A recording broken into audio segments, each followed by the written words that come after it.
میں نے بڑے خطرناک شاعری کی ہوئی ہے، میں اسی لیے اس کو پبلش نہیں کر رہا، کیونکہ وہ شاعری شاید میری جان کا عذاب بن جائے جب وہ پبلش ہو جائے۔ اس میں کوئی ایک دو شعر میں آپ کو سنا دیتا ہوں تو آپ کو سمجھ آئے گی میں کہاں لے کے جا رہا ہوں۔ یہ پروین شاکر پاکستان کی ایک بہت نامور شاعرہ تھی، ان کی زمین میں میں نے غزل کہی تھی کہ تھا مد و جزر اب تو اتر جانا چاہیے۔ مد و جزر وہ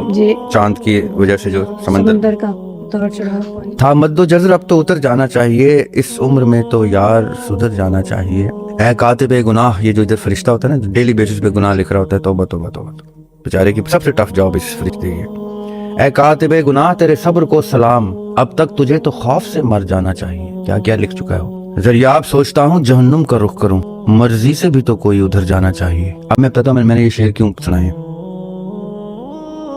جس شخص کو یہ پتہ چل جاتا ہے نا کہ اس نے قرآن کے مطابق، آقا علیہ السلام کی سنت اور سیرت مبارکہ کے مطابق، آل محمد صلی اللہ علیہ وسلم کے مطابق، اصحاب رضوان اللہ علیہ کے مطابق زندگی نہیں گزاری، تو اس کو اپنی زندگی پیرلل میں نا ایک بھیانک سی تصویر نظر آتی ہے،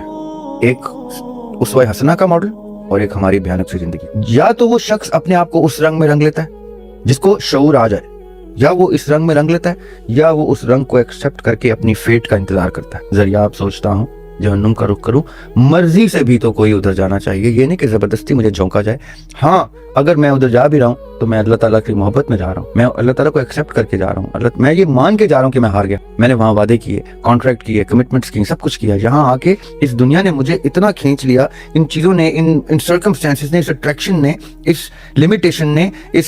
کریج لیسنس نے، اس کاورڈس نے، کہ میں کسی کے خلاف کھڑا نہیں ہو سکتا، میں زبان نہیں دراز کر سکتا، میں ایشو نہیں اٹھا سکتا۔ میں نے فاسق حکومت کو بھی مانا، میں نے باطل حکمرانوں کے اس کے سامنے سرنڈر کیا، میں نے مکہ فتح نہیں کیا جب مکہ فتح ہونے کی دوبارہ سے ضرورت پیش آئی، جب وہاں پہ پھر بادشاہ شروع ہو گئی اور مکہ مدینہ جو ہے وہ پھر امریکہ کا اور غیر مسلموں کا غلام ہو گیا۔ میں نے کچھ نہیں کیا، میں مانتا ہوں اس چیز کو، تو کم از کم پھر میں اس کا نتیجہ بھی مانوں کہ اب now I am doomed, I am going to hell. لیکن میں کم از کم مرضی سے جاؤں گا کہ میں بزدل تھا، میں ناکام ہوا، میں اپنے بچوں کو بتا کے جاؤں گا، یہ اب آپ کے اس میڈیم کے تھرو میرے بچوں کو یہ جاری ہے، اور جب بڑے ہوں گے شعور آئے گا، وہ کہیں گے ہمارا باپ بتا گیا کہ وہ ہار گیا،